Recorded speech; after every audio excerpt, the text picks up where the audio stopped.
frightened. Can't close.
On 98.5, the Sports Hub.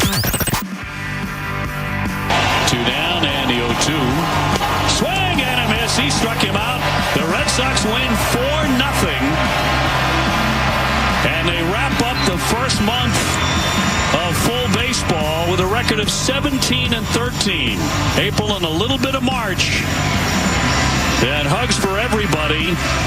Fitting the Red Sox do it with a shutout. Yeah, another shutout. And it started with going up against one of the best in the game in Logan Webb and really sticking to your approach, not trying to pull the sinker ball change-up guy with that kind of movement. They stayed up the middle. They drove the ball the other way. They ran the picket fence on him there. 1 run right in the first 4 innings. And, of course, they got the pitching to finish it off. So that's just a good win here to open up this series for the Sox. 30 games in 1 month, 1 full month now officially in the books. And that's right, the Red Sox, 17-13. Very much in it in the American League East. That's how we're going to start tonight on the Baseball Hour. 617-779-0985. Jared Carrabis of Underdog Sports with us as he is every Wednesday. Jared Carrabis presented by Blue Moon Belgian White. Be sure to relax and enjoy the ball game with Blue Moon Belgian White. That's Blue Moon, born in a ballpark, brewed for baseball. So let me give you just the math. Okay, just the math. Again, 30 games in the books. 30 games. So let me figure this out now. 32 is a quarter of the season, right? So we're almost at the quarter mile pole. It's 160 games, 32. Is that right? No, that's a fifth. That's a fifth of the season. There you go. 32 games. In any case, 30 games. The Red Sox are 17-13.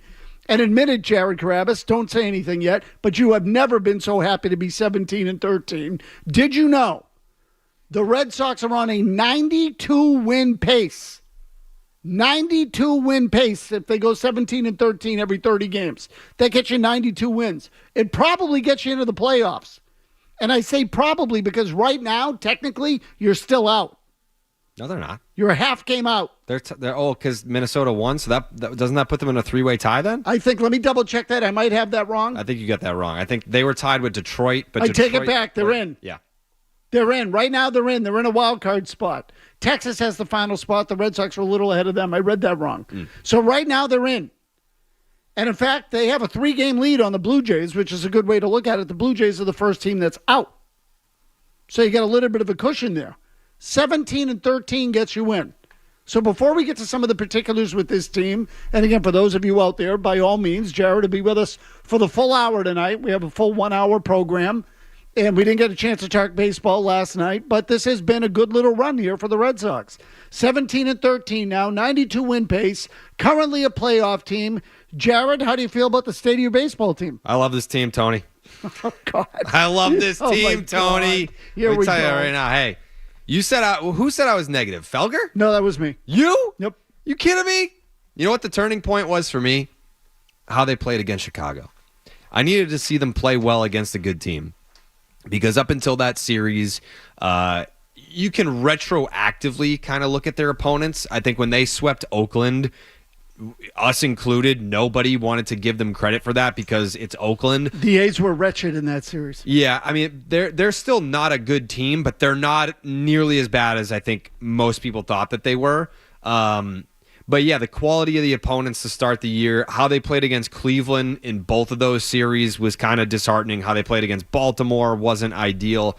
But how they played against the Cubs and battling back, and I'm starting to turn a little bit. And it's difficult, like kind of like we said last week. It's difficult to gauge what this team is when the intended roster isn't the team that's out there. Like having Rob Refsnyder come out and hit 375 with like a 1020 OPS or whatever it is, it's like 1200 or something like that. A lot of the things that are going on right now are not sustainable, so we kind of have to eyeball it and say, where is water going to find its level with this team and specific performances?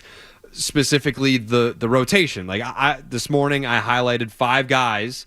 I believe it was pretty much every main contributor in the rotation except for Bayo. They have like a 1.5 ERA. Correct. 5 starters combined. It's over 100 and call it 120 innings. No, the sample is growing. Yes. So and the performance stays the same. The sub 2 is not what's sustainable, but eventually we're going to get to a point where it's like, all right, this is a good staff. Okay, like maybe they've figured something out here. So that's kind of where I'm looking now is the defense. I think that this team is going to hit. They're going to be streaky. Is it going to be one of the most prolific Red Sox offenses of all time? No. Is it going to be a dreadful offense? No. They're kind of going to be somewhere in the middle, hopefully in that top third, I would hope. I don't know where the offense is going to land, but they're not dreadful. It's going to come down to the defense, the unearned runs. Like how many?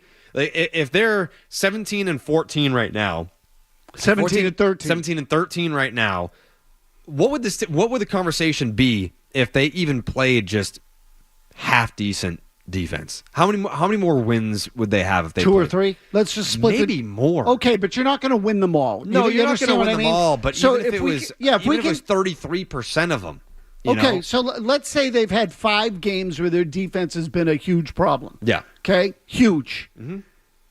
Then I would split it in half or 5. Let's call it 6 to make it an even number. Okay. Okay, you win 3, you lose 3. Yeah. Well, now you're 20-10. Yeah. Now you're in first place. Exactly. Right, exactly. So it can make a difference. But I would also tell you, so this is some of the stuff I want to ask you. You know, you're talking about the offense now, and I want to ask you about specific things. Do you believe in Ceddanne Raphael as a shortstop?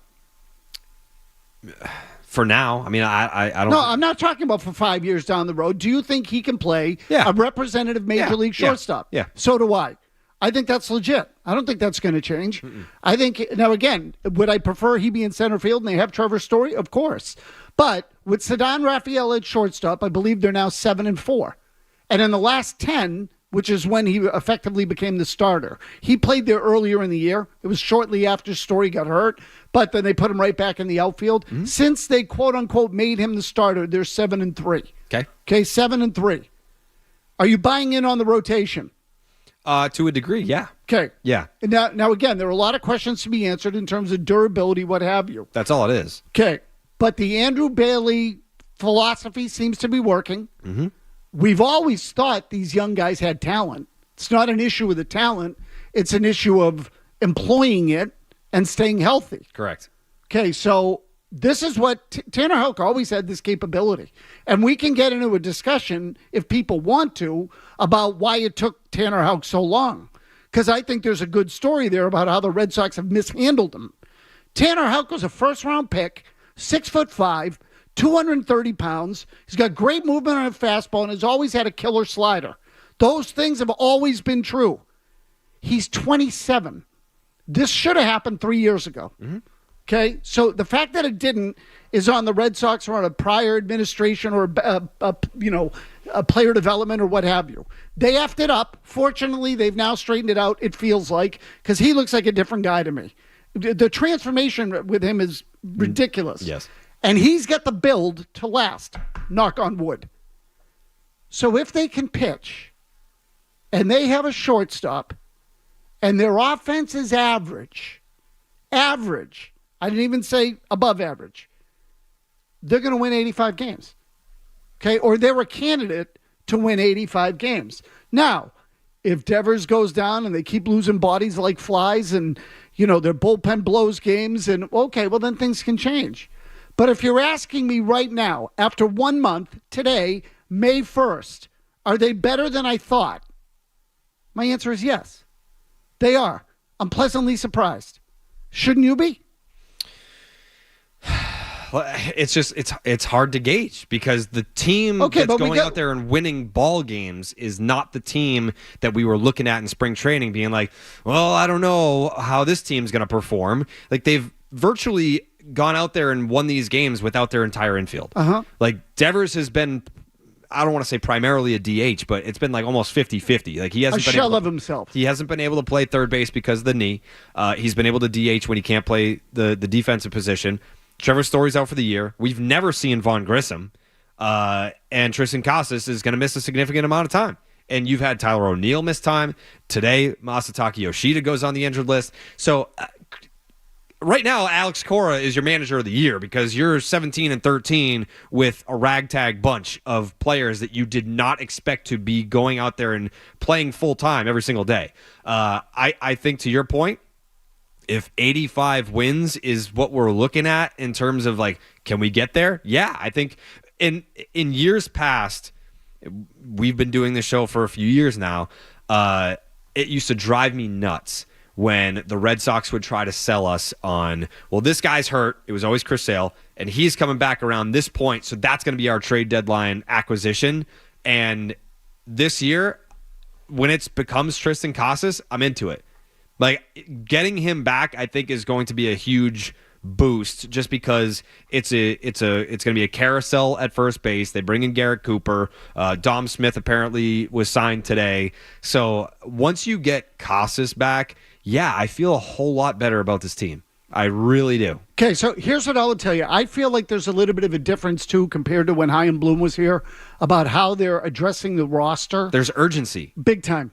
Immediate I'm glad you picked up on this. Yeah. Because, again, to me, this is a significant difference in how they operated when Bloom was here. Guys are going down. They're going out and getting replacements right away. Cooper, right away. So, now, I'm not telling you he's a Hall of Famer. But they're not dinking around bringing in the Pablo Reyeses of the world who are borderline big league utility players. They're going to get guys who have played or have shown some ability to play in the big leagues. He was an all-star a few years ago. Right. So again, but we're talking about players who are big leaguers. They're big leaguers. And so do you remember how happy we were? I'll give you a good example. How happy we were a couple of years ago when they brought in Eric Hosmer just because he was a representative big league first baseman. Yeah. Couldn't hit anymore. But at least he can play the freaking position. He's a big league player. So there's a difference there right away. And I think part of that is Breslow listening to Cora and recognizing the market and saying we still have a product to give our fan base. Well, it's also Breslow is a former player. Exactly. And he knows that, hey, when these guys go down, we can take on water pretty quickly. And we're not always able to recover from that. So let's plug the hole now and keep this thing moving because we have a winning record. And it's not by mistake. And Jared, we're not talking about huge expenditures in some of these guys who have come in. No. Okay? Whether you're talking about a Chase Anderson or a Cooper Criswell. Cooper Criswell, Jesus. Or Dominic Smith or whoever else. Okay? Like, these are guys that are easy to get but have some big league history. They're just not part of your long-term future. Everything Chaim Bloom did was about the future. Which brings me to another question I have for you about the Red Sox, which we will get to when we come back. What a tease, Tony. Okay? And we'll get to your calls as well. And I mean you, Martin in Texas, Steve in New Hampshire, Ron in Texas, a couple of Texas callers, Patrick in Charlestown. There is a lot to talk about with this team, believe it or not. And I don't say this in an accusing fashion, but it's possible you were wrong. Maybe they're better, and possible I was wrong.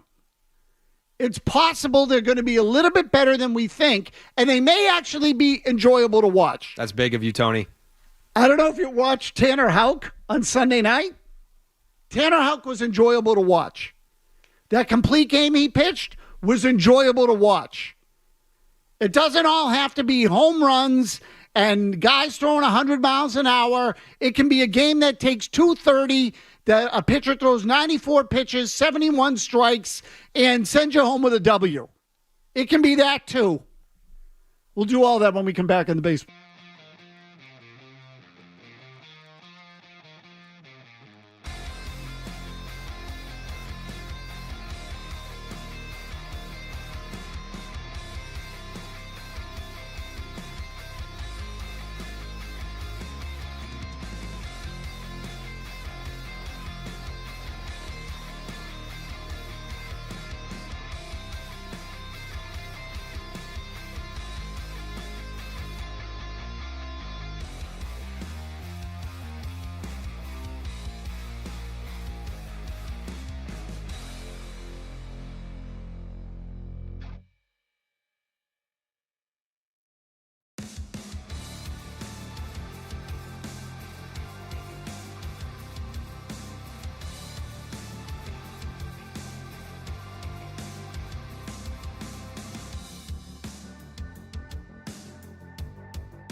huge. It's hard to maintain,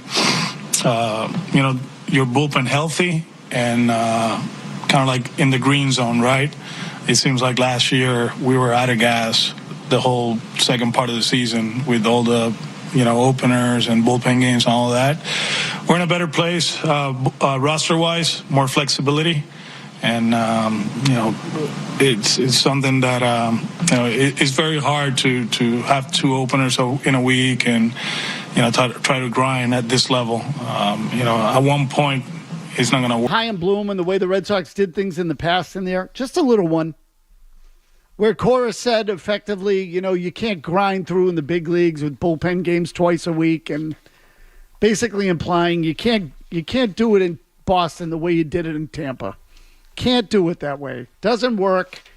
People expect more. I happen to agree with them. But my big picture question for you on the Red Sox, Jared, we'll get to in 1 second. Let's take a couple of calls first. Some people have been holding politely. Martin in Texas. Martin, go ahead, pal. Hi, guys. I kind of agree with some of the outlooks that you guys had in the beginning of the show where you sort of, you believe the team can do it if they just keep putting it together and staying consistent and whatnot. But I just kind of want to push back on what you were talking about, what Bloom said and what Jared said earlier about Tristan Casas. I don't want them to treat Tristan Casas like they were treating Chris Sale and how they've treated Trevor Story about coming back and saving the team. They need to be the front office that does one more step above that. I'm not saying go out and trade for the next Chris Sale, but they need to do something other than like, oh, well, we're getting whoever back and they're going to save us. And like I just need to see that once these guys stay consistent and get us to the spot in the playoffs in the wild card. Jared, I agree with Martin. I don't want it to be just Casas. But I think when you look at it as, hey, we're adding a cornerstone, middle-of-the-order bat who plays first base, that's going to be a big deal for us. I agree. With Chris Sale in the past, it used to be, hey, our big addition is going to be Chris Sale. And it's like, well, what is he going to look like when he gets back? Like, there's less confidence in, oh, Chris Sale's coming back. Okay, what does that mean? Like, you're going to have to ramp him up. Like, is he going to go back on the injured list? And there were times where that was the case. Right. Like, he came back and then you go back on. Some was hollow. Freak injury. Yeah, but with Casas, it's a little bit more of a, okay, like we got a big piece coming back. Is that the only piece that I want coming in? No, but I think as of right now, one of the things that we haven't really talked about is the bullpen. Like, when we wanted Jordan Montgomery here or Yamamoto, it was to slide the Whitlocks and the Houks, like how stupid that seems now, into the bullpen so that you could improve the whole staff. Right, but then you have the emergence of a Justin Slayton. Zach Kelly just came back. He looks awesome. Like, his sweeper is ridiculous. I've always liked him. Yeah, like some of these guys have just come out of nowhere. And I remember the reaction from fans on Twitter when they traded Schreiber, and it was like, I guess we're punting on the season. It's like, well, I mean, look at some of the pieces that have emerged this year that no one was even talking about and what they've become. Like, it's been awesome to watch. I mean, again, look, at the end of the day, you'll learn the names if they're good enough. You'll learn the names. So people say, well, I don't know any of the names. Like, if you're gonna add at the trade deadline, I know it's only May, but where do you add? You know, like a lot of these guys are locked in. You've got Devers at third base. You've got Casas. You're not going to add like a future piece at shortstop. We don't know what Vaughn Grissom looks like. In the outfield, you already have multiple options. I guess you could always get better, but Wilyer has been awesome. Like, I have loved watching Wilyer. Duran, I think, has been proving a lot of people wrong this year with his defense in center field. It was kind of a knock, like, hey, let's keep him in left because he can't read the ball off the bat in center. He's been great in center so far. And Tyler O'Neill is leading the majors in home runs and OPS. It's like we love the bullpen. The rotation's been solid. If you're going to add anywhere, you kind of look at the catcher position, right? Connor Wong almost has 1,000 OPS. Reese McGuire has been a phenomenal backup for him. And you have Kyle Teal, who might get called up at some point this year. It's not like the Red Sox they don't have a world beater roster, but if you were going to add at the deadline, where do you add? Well, you can never have – look, I don't need to tell you that one, Jared. You know, you can never have enough pitching, okay? So there's always a pitcher to be had somewhere. A good starter would not kill them. And, again, it deepens your staff. You can move someone else to the bullpen. Whitlock doesn't have to come back as a starter. I agree. You could also use a right-handed bat. I mean, there's all types of possibilities there. So I will never sneeze at that. But what you're saying effectively is that they are performing in a number of areas. Mm-hmm. That's what you're saying. Yep. And I know people don't believe in it, and I'm not telling you should believe in it. But if it continues, you will. You might think you won't, but you will. Don't kid yourself.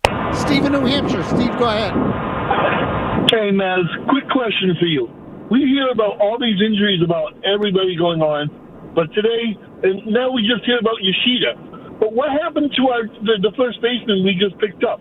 He took a pitch off the wrist. They said it was they thought it was fractured. We hear about Yoshida, but we don't hear about anybody else. Do you know anything about what's going on with this guy? Well, so apparently they thought he dodged a bullet and he's going to be all right. They just called it contusion. Yeah. They were worried about a break initially, but they think they've dodged a bullet. Is he in the lineup tonight? No, I think they're going to give him a day. Yeah, I don't think he's in there yet. But I don't think it's anything monumental. Ron in Texas, quickly. What do you got, Ron? Jared, I want to start off by apologizing because I think I've asked this question on Twitter 1,000 times with you, but I know you're a busy man. Mm-hmm. Does Bobby Dalbec have naked pics of John Henry? Because why is he still on this roster? Every player on this team brings a little certain ingredient that you can look at and be like, I like where we're going with this. And then there's Bobby Dalbec. What's going on with this? Listen, don't hang up on him. You hung up on him? All right. So it's the equivalent of a suspension on Section 10. Yeah, he would get suspended for that call. But there is an answer to that. His defense has been the number one thing that we've been complaining about with this team and why we thought they didn't have a shot is because they were playing Little League defense. Bobby Dalbec comes in, he can play third base, he can play first base, and he plays both positions well. And you've needed him to do that because you've lost Tristan Casas, and Rafael Devers has not been healthy enough to play the position. Listen, watching him hit, yeah, it's been a little bit of a struggle. To put it lightly, he has struggled mightily at the plate this year, but he has saved you in many ways because he's been the glue that has kept this team from falling apart at the seams. Because what else are you going to do? You're going to put Connor Wong at first base? They had Pablo Reyes over there for a couple of games. He's not even on the team. He's not even good enough to be on the team anymore. So defensively, he has saved you when you have been down two corner infielders. But yeah, I get the fans' frustrations. Like his at bats have not been competitive for the most part. So here's the problem with baseball fans in this market now, Jared. Okay, they need to completely reevaluate and recalibrate is the better word. Their entire definition and scale as to what constitutes an acceptable major league player at this point. You're not going to have the 2004 lineup. You're not going to have 2018, let alone 2004. You're not having that. So you're going to have to find a way to compete and win games in another way. That much is evident. So that means that a guy like Bobby Dalbec, who is batting what? I think it's like 100? Nah, it might be a little bit more than that now. He's got a 5-game hitting streak. Well, actually, he had to come into the game because of Garrett Cooper, but he still got on base, Tony. So he's got a 6-game on base streak. Okay, Bobby Dalbec right now is batting 137. You don't have to read it. His OPS is 376. He's got 20. Got his mic, Jimmy. 27 strikeouts. 27 strikeouts and 3 walks against 7 hits. Mm-hmm. Suspend him. Yeah. Holy crap. They're not double plays. But I've said this before, and I will continue to say it. I think Bobby Dalbec is a big league player. Mm-hmm. Now, that might mean a bench player in Colorado or Oakland or whatever, but you get the idea. Instead of Franchi Cordero, who's not a big league player anywhere. And Bill Ballou of the Worcester Telegram, if you remember Bill Ballou. Yeah, I think he blocked me. Okay, with good reason. Suspend him too. Yeah. Bill Ballou of the Worcester Telegram said many years ago, baseball's a game of exposure. And that doesn't mean you run around with your clothes off, Jared. Mm-hmm. Okay? What it means is the more you play, the harder it gets, the more you get exposed. But the Red Sox have a bunch of guys that can function with minimal exposure. Now, again, maybe that makes them bench players, and the starters are certainly have a lot to prove yet. But the fact of the matter is 17-13 is 17-13. Is it a bunch of sexy big names? No. Are they winning? Yes, and they're pitching their asses off. More importantly, we will finally get to that question that I want to ask Jared. And frankly, that might be the most important question about the team this year, and that you as a fan should care about more than anything else, given where they are organizationally and where they have been over the last 5 years. We'll do that.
That's a fair ball. Another run will score as it rattles to the 380 mark. He's taken off for third, rounding and into third base. He will dive in with a triple. He put a swing on that baby. Yeah, another 2-out RBI. That's something that they haven't been getting against Webb. And I think there's a little breaking ball down and in.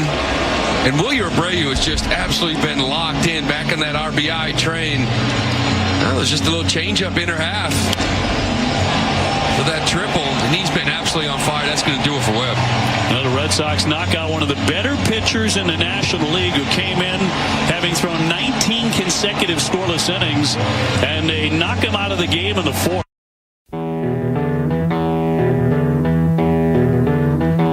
Wilyer Abreu, one of the great stories, or I say one of the great stories. Now I sound like one of those freaking honks. One of the good stories with the Red Sox in the early part of this season. Okay, and again, I'm under no illusion about what they are, but it is what it is, as the saying goes. And right now they're 17-13, and they're getting contributions from all over the place. Wilyer Abreu is batting .316 with a .391 on base. Do not underestimate the importance of that second number.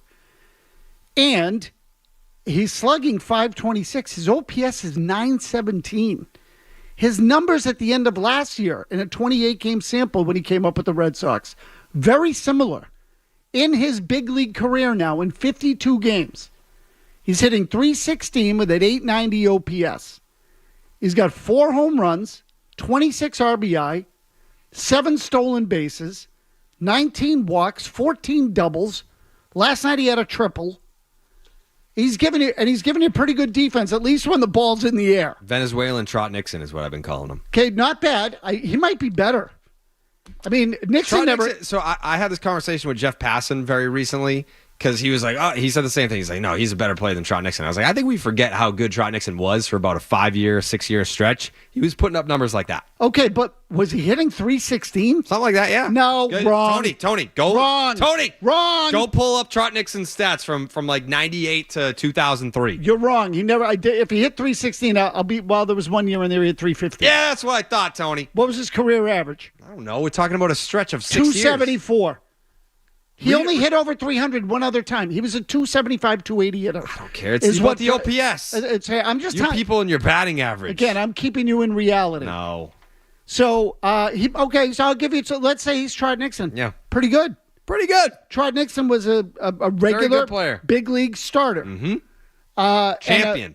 A legitimate guy that could play on a championship caliber team. True or false? Yes, and it didn't always look pretty in right field, but he got there, and that's Wilyer Abreu. He's not J.D. Drew out there. He's not floating around and gliding like he's skating on the ice, but he gets there, and he makes a play more often than he doesn't. I mean, he tracks the ball well in the air. Yeah. I don't think there's a question there, but this is really the bigger question with a bigger picture question with the Red Sox that everyone should be asking. Are they starting to build something, Jared? Do you feel at all like they are legitimately starting to build something? Yes, but we're not. But what's the but? The 3 guys. Until we see the big 3 at the big league level, then no, I'm not going to say that they're building something substantial, because whether or not this core is a championship core hangs in the balance of those 3 guys. Like, do I think Wilyer is an everyday player that can be very good? Yup. We haven't seen Vaughn Grissom yet. I know that he's received high praise. People think he's a future all-star in this league.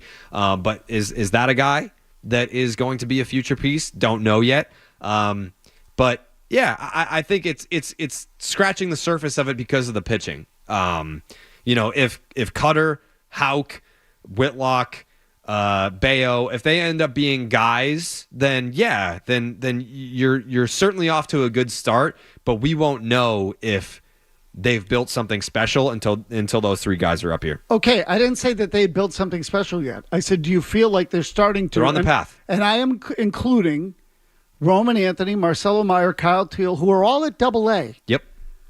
So the point being, those guys are going to factor in relatively soon. Sure. Maybe at the end of this year. No. Maybe at the beginning of next. Whatever it is, in the next year or so, you should have a glimpse at all 3. I don't think you're going to see Roman Anthony until like late next year. Okay, at the earliest. let's see. He's at AA already. What if he rips it up? Well, we'll see. Okay, so I wouldn't rule that out. But when you say, again, I'm just talking about those pieces are getting closer, and success at AA should get you excited. Okay, that is the proverbial hump in the development track. Once you get over that one, you're pretty much in the big league path or on the big league path. And pitching staff's coming together. Abreu looks like he can play and is a big leaguer. To me, those are huge developments. Huge. You got to get Casas healthy, but you have a first baseman. Let's see with Grissom, but I think he's a big league hitter. Mm-hmm. Now, average defender. Okay, I hope he's average. If he's average, he's fine. Average. So if they can get that, Duran is a big league player now, and he can play left field, and he's not eligible for free agency anytime soon. So he's old for a guy with the kind of service time he has. But so what? You don't care about that. You're probably not going to keep him beyond the 6 years anyway, and in which case you still have 4 or 5 years left with him. So you got plenty of time there. Devers is signed. There is the framework of a nucleus that is coming together. Starting to. You're quiet. Why are you quiet? You're never quiet. Well, I'm just kind of like thinking like timelines lining up, like because if it is, let's say it's Teal at the end of this year, it's Meyer midway through next year, and it might be Anthony the year after that. It's like, okay, so then two seasons from now, what does the guys that Sooner. the guys that are here right now, what does that look like? Sooner. Is it going to sync up? I don't think it is with Anthony. I don't think it is. By the middle of next year, they could be pretty good. Okay. Maybe sooner. But, in fact, I would go so far as to say to you, keep an eye on what the end of this year looks like. So then Roman Anthony's going to be what, 22? So what? I mean, you can't get to the big leagues when you're 22? You can, but are you going to be the guy? Like, how long did it take once Xander got called up to be the guy? Why does he have to be the guy right away? He doesn't have to be the main guy, but to be a guy, to be what you expect him to be. Like, these 3 guys are getting hyped up big time, especially by the organization. Like, I agree. They're pumping their tires big time.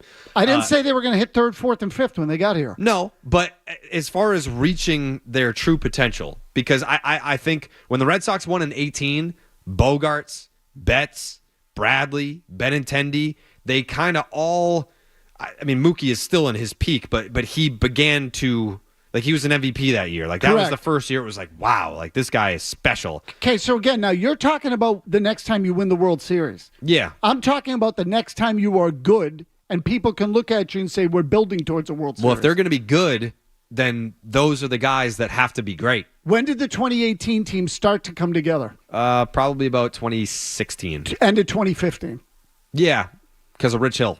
Okay, to end of 2015. Yeah, September. Look it up. I know, I remember. Yeah, Rich Hill, I think he won, what did he pitch, like 5 straight starts with 10 strikeouts, something like that? Okay, so the 2015, what place did the Red Sox finish in 2015? Last. So the 2018 championship started at the end of 2015. Yeah. Yes? I mean, yeah, like that's... Yes or no? It was kind of 14. Yes. Well, it depends on what your barometer is for that. The guys started to come up in 14. Mookie came up in September of 14. You could start to see it, though, at the end of 2015. They played a little bit better. Okay? They played significantly better in the final 2 months of that season. So this is what I'm telling you. The framework comes together, and you can start to see it, and then you start to get re-engaged. So, if fans are expecting 2013 all over again, where you go from last to winning a championship the next year, well, you're going to be waiting a while. I don't know when you'll see that again. But along the way, you can start to see improvements that at least get you to believe that they're on the right track. And I think you're starting, emphasis on starting, to see some of those pieces come together. Patrick in Charlestown. Patrick, what do you got? Maz, work with me here, but some of your 4 best players this year, Pivetta, Tanner, Crawford, and O'Neill, are all free agents at the end of the year. Are you getting, I don't want to rain on the parade, but are you getting nervous a bit like me that they're not going to re-sign these guys? Wait a minute. Hang up and listen. You said Tanner Houck's going to be a free agent at the end of the year? I think he is on a 1-year deal. Am I wrong? You are wrong. Okay, you're wrong, Patrick. So this is a great misconception. And again, I don't expect you to know all the ins and outs of it. Tanner Houck is not eligible for free agency until 2028. Yeah, he was tendered a contract. Okay. Like you could be non-tendered. Right. Yeah. So now, just because you're on a 1-year deal doesn't mean you're eligible for free agency. Correct. Okay, what it means is that you're going to get a different contract the next year, but he's not eligible to leave until 2028. So he's not going anywhere.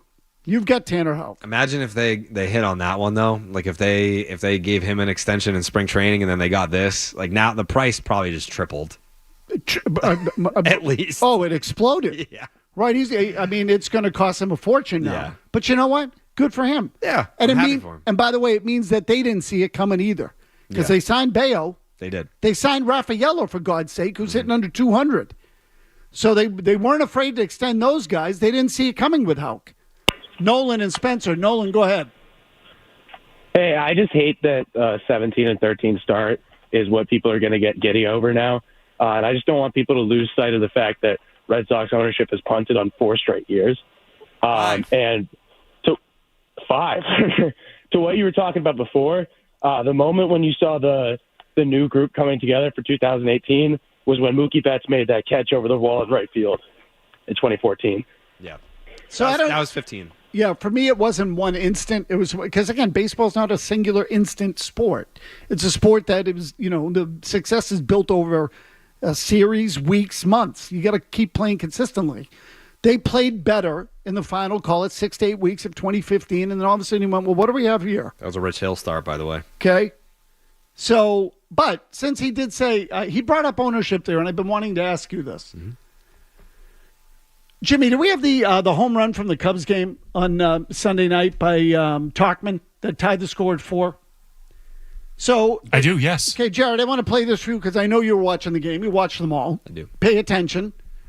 Mike Tauchman hit a home run at the end of this in the 8th inning of this game off of Chris Martin to tie the score at 4. The Red Sox went on to win 5-4. This is what it sounded like at Fenway Park. Tauchman playing for Bellinger. 2-1, sends this one to center, fairly deep. Duran back, looks up, and it's out of here! Mike Tauchman, a 3-run shot, and the Cubs off the mat tie it up at 4. So we can stop there. Did you hear the crowd, Jared? Sure did, Tony. Sounded like a Cubs crowd, didn't it? Sure did, Tony. Last year, when other teams came in here, didn't it often sound like it was a home game for the visitor? I was there for a lot of those Mets. How did Blue it feel? Jays. Sucks. As a longtime season ticket holder, how did it make you feel? Were you embarrassed? Deflated. Were you embarrassed? A little bit, yeah. Yeah, it makes you feel a little stupid. Yeah, it does. It was shameful, though, that Fenway decided to play this. Did it really? I was going to say. The fact that I don't know if you're kidding or not says a lot about the state of the team right now. So the fact that is happening, is that ownership's fault exclusively? Yeah, they don't care. They don't care if the other thing too is it depends on the team. That would really irritate me. The Cubs, it's like, I get it. It's a historical ballpark. They're a historical franchise. They want to travel to see their team. They travel well. The Blue Jays, that one, that's not like a team. Like, they'll travel to Seattle. Like, they'll do that. But very rarely do you see, like, Toronto take over Fenway Park. The Mets always take over Fenway Park. So when the Mets are in town, it's like, yeah, am I embarrassed by it? No, they're just a good traveling fan base. How about the Dodgers? Well, this is an exciting team. So,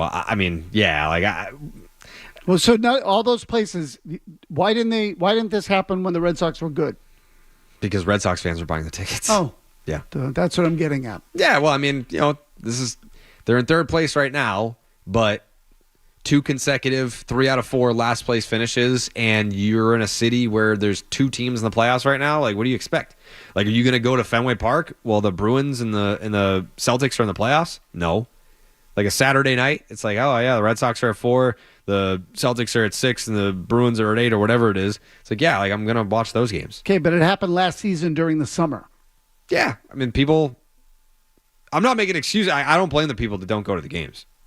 It sucks for me because it's my livelihood, and I feel like it's my responsibility to get people excited about Red Sox baseball, and I feel like to an extent we do that. I feel like we entertain the existing audience that we have, but those are the diehards. And I think it's our responsibility to engage the casuals it's like a carnival. Like we are trying to be like, hey, come inside and check out this like event over here. It's the Red Sox, and it's the ownership has made it very, very difficult to do that. Agreed, 100%. Do you believe that Boston has the best baseball fans in America? No.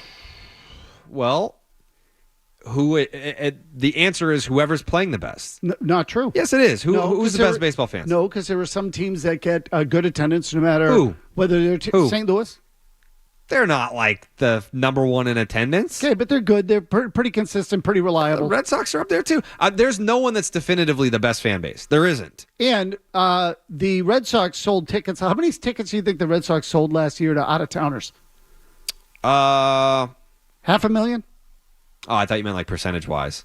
Okay, 20%? That seems high. Too high? Yeah, probably 15. Okay. Yeah, so almost 500,000. Between 10 and 15, yeah. Almost 500,000 tickets. Yeah, probably, yeah. So I just think that, the whole idea of blaming ownership for the ballpark being taken over is fair. Some of it's also the fan base.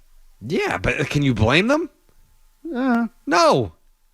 They finished in last place back-to-back years. Okay, it's like the biggest attraction last year was to come back to see Mookie Betts' return. You come back to see the player that you got rid of. So then the fans who were criticizing Pink Hats for being Pink Hats have become Pink Hats. I think that there's a difference between like a fair weather fan being like, oh, like they're losing, so I'm not watching. If the Red Sox were trying, that's the difference maker. If you're a fair weather fan, if like the Red Sox, I'm trying to think of 2006, that year, I think they finished in third place, but they were in the middle of a nice little stretch there. If you stop paying attention in 2006, then yeah, you're a fair weather fan. But now, I don't blame the people that are like, yeah, I can't watch. Decent watch. So if you're not going to the games, that's your problem, or you're not watching them. And again, right now it's a bad barometer in some ways because of everything that's going on. I've gone over. Jimmy's going to shoot me. Celtics pregame next with Max and Grandy. Game 5 with the Miami Heat at the Garden comes up right after that at 7:30 here on 98.5. We'll catch you next time. This is the Baseball Hour.